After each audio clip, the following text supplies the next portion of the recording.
Assalamualaikum warahmatullahi wabarakatuh.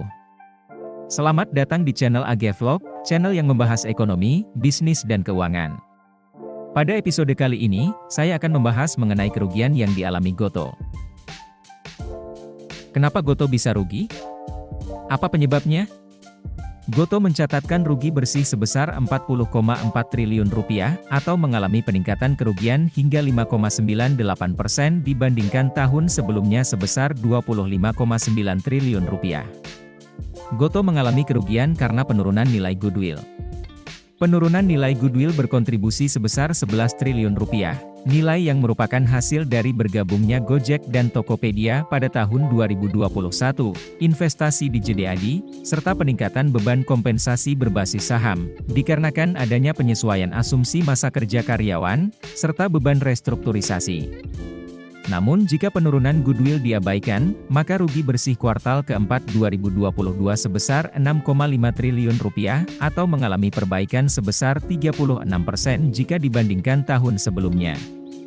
Penurunan nilai goodwill juga menimpa perusahaan teknologi lain yang melakukan akuisisi.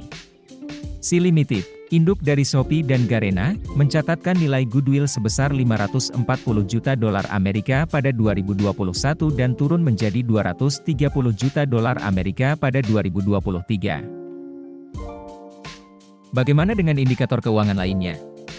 Pendapatan Gotoh tumbuh signifikan. Gotoh mencatatkan nilai transaksi bruto atau gross transaction value sebesar 613 triliun rupiah pada 2022 atau tumbuh 33% secara year-on-year. Dari GTV tersebut, Gotoh meraih pendapatan bruto sebesar 22,9 triliun rupiah atau tumbuh 35% secara year-on-year. Pendapatan bersih Gotoh mencapai 11,3 triliun rupiah atau meningkat 120% secara year-on-year. Pendapatan bersih tersebut, setelah dikurangi beban pokok pendapatan serta beban penjualan dan pemasaran menghasilkan margin kontribusi sebesar minus 6,3 triliun rupiah, 28% lebih baik dibandingkan setahun sebelumnya yang tercatat minus 8,8 triliun rupiah.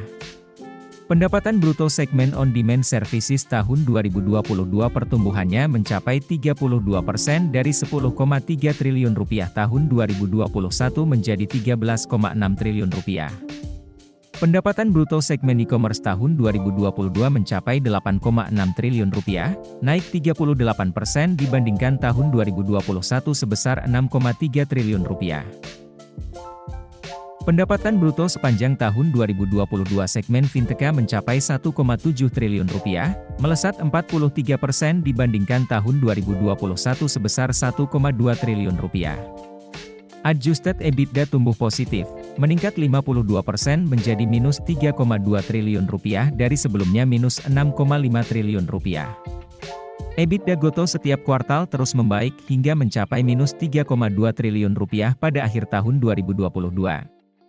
Manajemen menargetkan mencapai adjusted EBITDA positif pada kuartal 4 2023. Pendapatan Gotoh secara keseluruhan mengalami peningkatan, namun masih mengalami kerugian karena adanya penurunan nilai goodwill, serta masih tingginya beban pemasaran dan penjualan, beban non-variable yang merupakan bagian dari beban pemasaran dan penjualan, beban umum dan administrasi, beban operasional dan beban pengembangan produk. Bagaimana kondisi ekosistem Gotoh? Gotoh memiliki 2,67 juta mitra pengemudi, 15,1 juta mitra pedagang, dan 64 juta pengguna bertransaksi tahunan.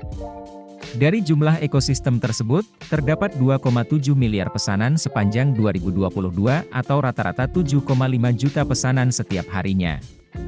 Nilai transaksi bruto per harinya mencapai 1,6 triliun rupiah. Bagaimana strategi efisiensi Gotoh? Gotoh melakukan PHK massal lagi menjelang Lebaran, namun 600 karyawan masih akan mendapat THR. Gotoh secara konsolidasi mencatatkan penurunan pada beban promosi terhadap pelanggan di kuartal 4 2022. Sebagai akibat dari penurunan beban promosi kepada pelanggan yang signifikan, pendapatan bersih melonjak 2,2 kali menjadi 11,3 triliun rupiah di tahun 2022 dari tahun sebelumnya yang hanya 5,2 triliun rupiah. Langkah-langkah efisiensi ini akan terus berlanjut sebagai bagian dari pengelolaan beban biaya tetap secara ekstensif. Jika Gotoh konsisten meningkatkan pendapatan serta berusaha untuk lebih efisien, maka bukan tidak mungkin di masa depan kondisi perusahaan membaik dan akan mencatatkan laba positif sesuai target perusahaan. Demikian episode kali ini, semoga bermanfaat. Dukung terus channel ini dengan subscribe, like dan share. Terima kasih. Wassalamualaikum warahmatullahi wabarakatuh.